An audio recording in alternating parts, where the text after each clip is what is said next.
Howdy again everyone, and in the world of affordable new autofocus lenses, Chinese manufacturer Viltrox are continuing to make a big splash with their designs.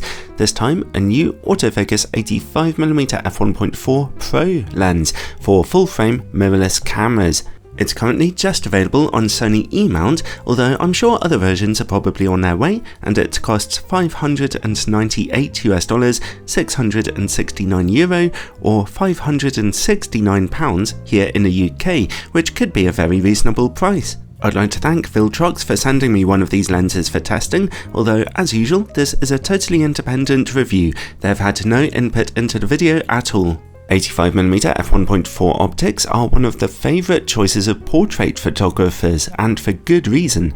The short telephoto focal length gives you a lovely emphasis on your subject, and the f1.4 maximum aperture offers great separation from your background. However, unlike a longer 135mm or even 200mm lens, 85mm isn't so tight that your background isn't compressed away into irrelevance. It still forms a good part of your image at 85mm. The lens itself is pretty big, as you can see. Hardly a surprise though, considering that maximum aperture. Its build quality looks and feels exceptional. The lens's body is made of metal with a lovely smooth finish to it. It's based on a metal lens mount with weather sealing around the edge for extra protection. There's also a USB-C port embedded in the mount for future firmware updates. All that metal makes the lens rather heavy though. It weighs 800 grams or just under 2 pounds. As you upturn the lens, you can hear and feel glass elements gently bumping around inside, something which I really don't like, but in all fairness, that's actually becoming quite normal these days. You sometimes even feel that in Sony and Fujifilm's newest lenses.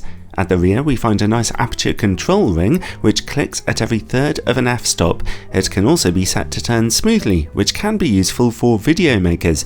Then we get an auto manual focus switch and a customizable focus hold button. And then comes a metallic manual focus ring, which turns lovely and smoothly, and as you can see here, it works quite responsively with the focus motor. You can also see some moderately strong focus breathing here, with the image zooming in as you focus more closely to your subject. The lens's autofocus motor works silently and accurately. In single shot autofocus mode it's fairly quick. Switch over to continuous autofocus mode and it works just a tiny bit smoother and a little more confidently. The lens has a 77mm filter thread size and it does not feature image stabilization. It comes with a fairly deep plastic hood. Overall, the lens's build quality is very lovely here. Even though it's a little on the heavy side, everything's working perfectly. So let's look at its image quality. I'll start by testing it on a full frame camera, my extremely challenging 61MP Sony a7CR. In-camera corrections are turned on for this test. If you want images zoomed into the 42MP ratio of my older reviews for comparison purposes, and I know some of you do, then you can find a link to a special unlisted video in the description below. Anyway, at 61MP at f1.4, image quality is good in the middle. We're seeing good resolution and contrast and no purple fringing. Stop down to f2 though, and image quality becomes razor sharp in the middle. Alright, let's open back up to f1.4 and take a look over in the corners. Image quality there is a bit softer, but do remember we're working on an extremely high resolution camera. On 42 or 33MP cameras this will be more impressive. There's no real improvement at f2 except for a bit more brightness, but f2.8 looks slightly sharper. At f4 there's another improvement, but it's at f5.6 that we get a pretty punchy image in those corners, and at f8 they're the best they can get on a 61MP sensor anyway. At f11 and f16 the image just starts getting softer due to diffraction. Alright, it's clear that the extremely demanding 61MP sensor is a real challenge to the lens, although it is still capable of fantastic resolution if you stop it down a bit. As I mentioned, the image quality will look fantastic on 42 or 33MP cameras though, right from its brightest apertures. Let's see how the lens performs on that same camera's 26MP APS-C mode then. On APS-C at f1.4, again, the middle of the image looks good with decent contrast, but stop down to f2 for best results. Let's open back up to f1.4 and then look over into the image corners. That's nice. They're looking very good indeed, although still not quite razor sharp. There's a tiny improvement at f2, but at f2.8 the image is looking brilliantly sharp in the corners too. The lens stays this sharp down to about f8.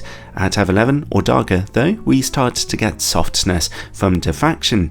So on an APS-C camera we will actually get an even better performance, but still for peak sharpness stop that aperture down just a little. Alright, let's turn off in-camera corrections and take a look at distortion and vignetting.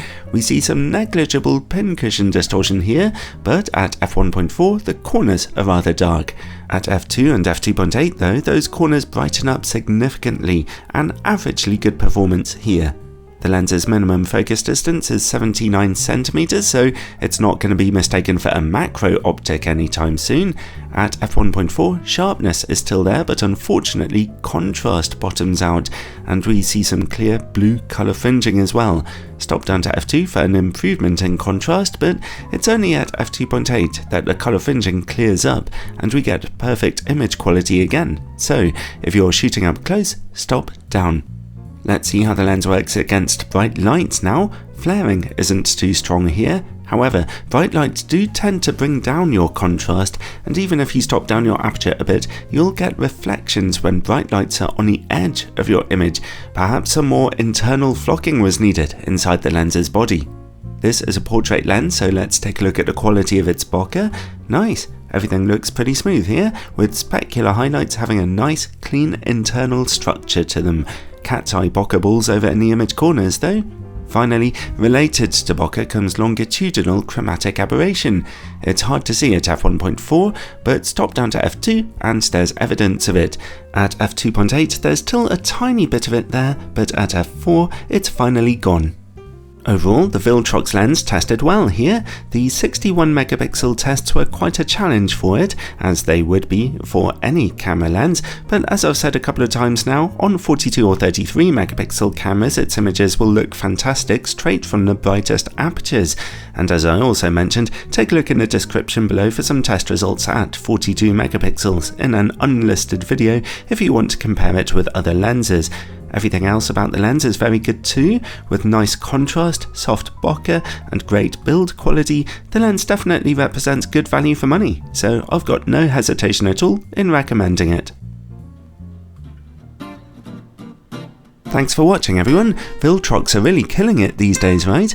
If you regularly watch these reviews and find them helpful, then do check out my Patreon page in the description below, where supporters get all kinds of exclusive bonus content and early access to reviews, as well as a warm, fuzzy feeling inside for being a part of keeping these sponsorship-free reviews trucking on. Ciao for now, everyone.